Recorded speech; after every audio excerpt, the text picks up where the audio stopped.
Today's Dallas Cowboys Report is made possible by Magic Spoon. Get $5 off your first order of healthy cereal that also tastes delicious, whether that's peanut butter or something else altogether. $5 off your first order, that's a box or 4 of them maybe, at magicspoon.com/Cowboys. Go get yours today. And yes, I'll have a link in the comments section and in the description for you.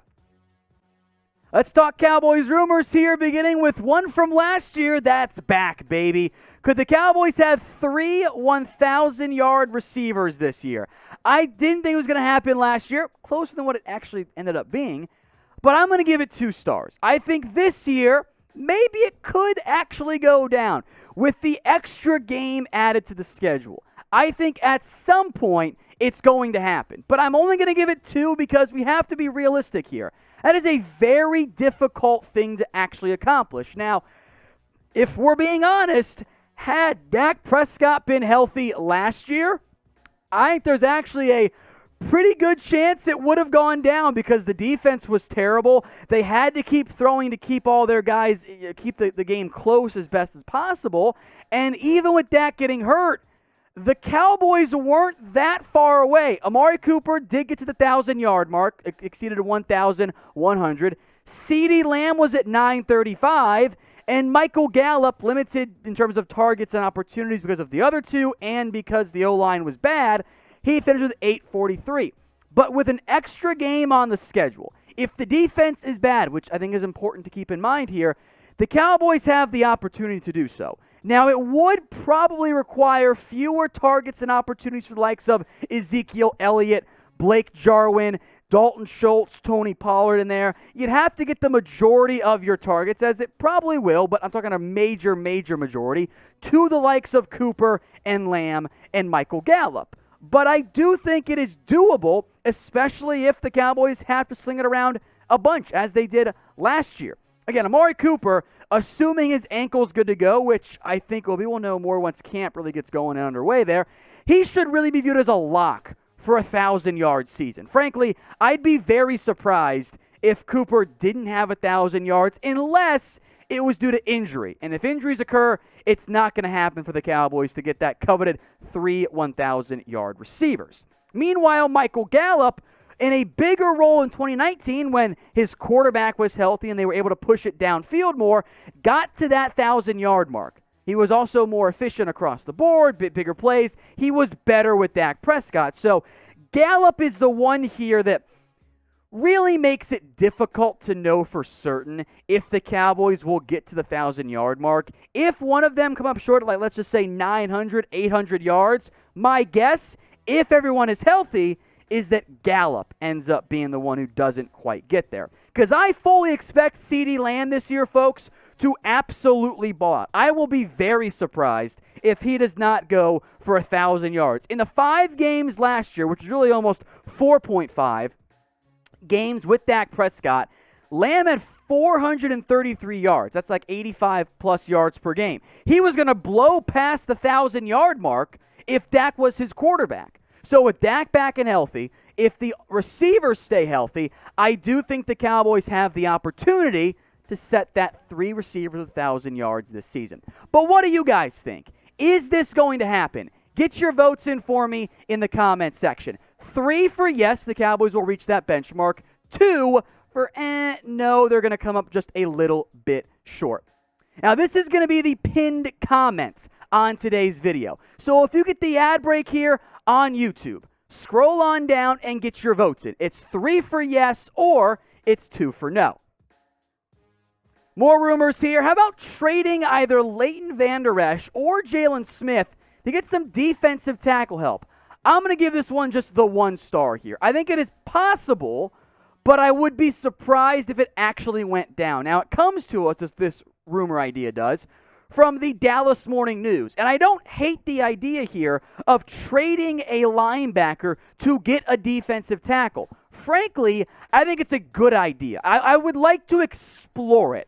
But we also have to be realistic here. The values of both Leighton Vander Esch, due to medical, and due to Jaylon Smith, because of his contract more or less, their values are not very high. So it does make finding a trade partner a little bit easier said than done. I'd like to see it go down. I think it would help the Cowboys, especially free up some playing time at the linebacker position, but I don't think it's that likely because the Cowboys also love LVE and Jaylon for whatever reason. Now, the Dallas Morning News had this trade, which I find very interesting, right?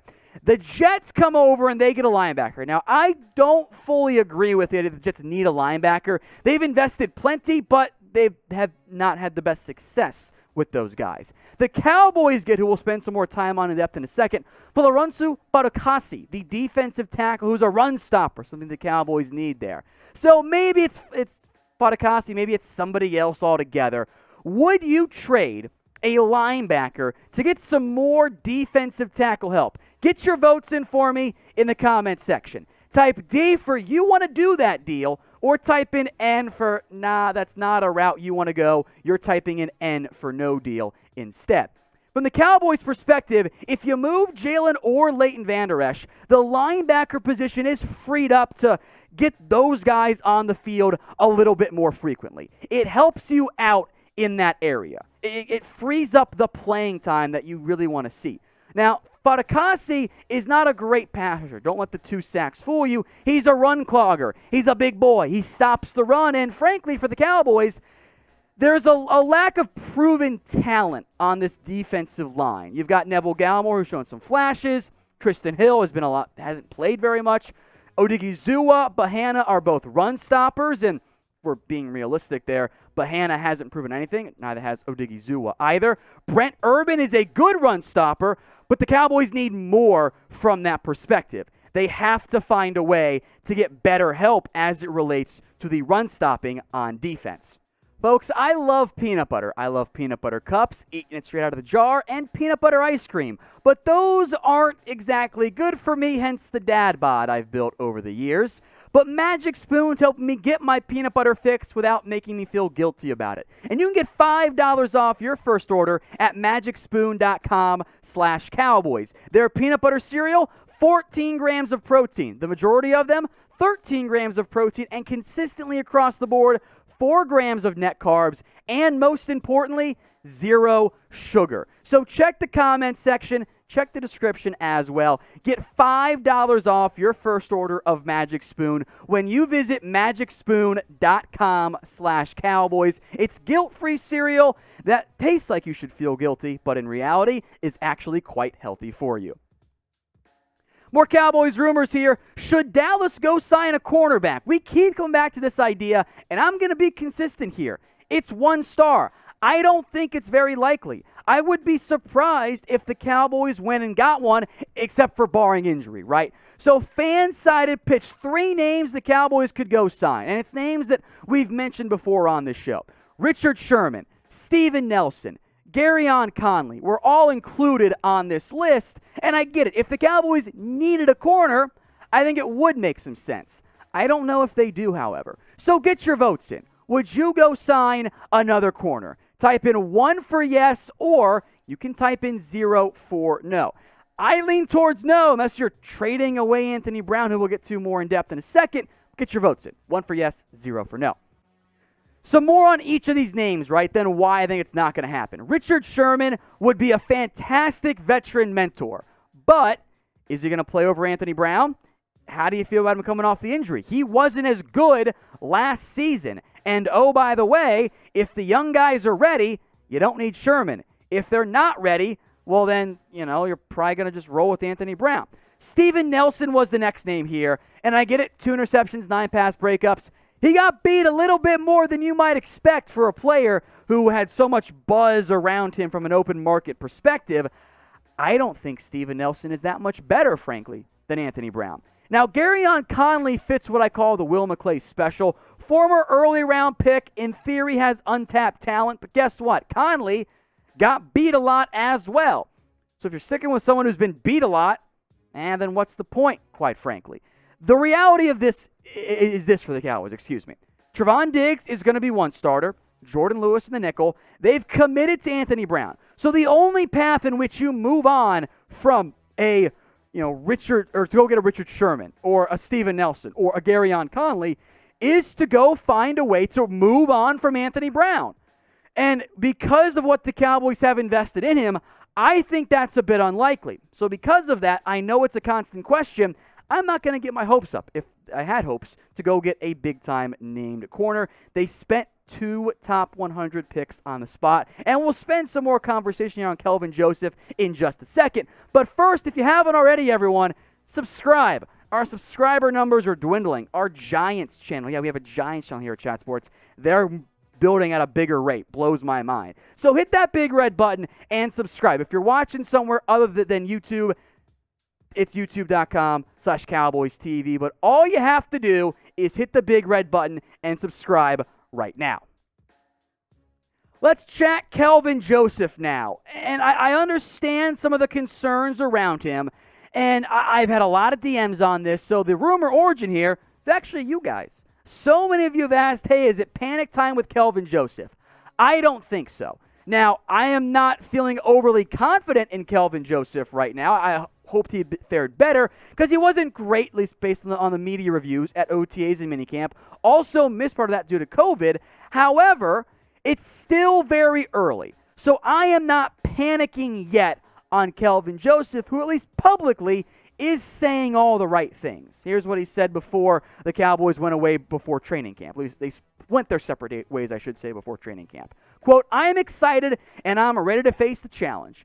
I feel like I put in all this work all my life just to get to this point, and I'm here surrounded by good coaches. And and they're going to get me ready to take this task at hand and get me ready to be successful with it. Now, make no mistake about it, folks. Kelvin Joseph is behind right now entering training camp. He didn't fare as well as I think everybody was hoping for. Part of that was missing some time. There are some rumors, whispers out that, hey, maybe he wasn't in tip-top shape. That's okay. It's not panic time. Panic time might start to set in closer to training camp and once camp actually gets underway. If Joseph struggles there, that's going to be a disappointment. Because Kelvin Joseph unquestionably was raw. He was a raw player coming out of Kentucky. High upside, but it played like 13 total games at Kentucky/LSU after he transferred. So the Cowboys, make no mistake, want Joseph to emerge. I'm going to put him right now as CB3. I think that's the more likely target spot for him right now. He is behind Anthony Brown. We'll get to NAHSHON Wright. But if everything goes the way the Cowboys would ideally see it happen, which doesn't always occur, Joseph would emerge as a starter sooner than later. He was a top 50 pick for them. They want him to start for them as a rookie. So what do you guys think? What is the percent chance that at some point this year, Kelvin Joseph ends up emerging as a starter? Get your votes in for me right now in the comments section. Now, in order to emerge as a starter, Joseph will have to beat out some significant names. Anthony Brown right now is the favorite, knowing much can still change, of course, to start in week 1. He's the most experienced. Yes, he's been up and down. Yes, he's been banged up. He's not nearly as bad as some of you want to make him out. He's probably more of a CB3 or a CB4, but as a stopgap cornerback too, it's not the end of the world. Who actually impressed more than Joseph in training camp and in minicamp and OTAs, was NAHSHON Wright, the rookie out of Oregon State, the pick that I did not like whatsoever, but by all accounts, fared pretty well in minicamp. He will have a chance to get on the field.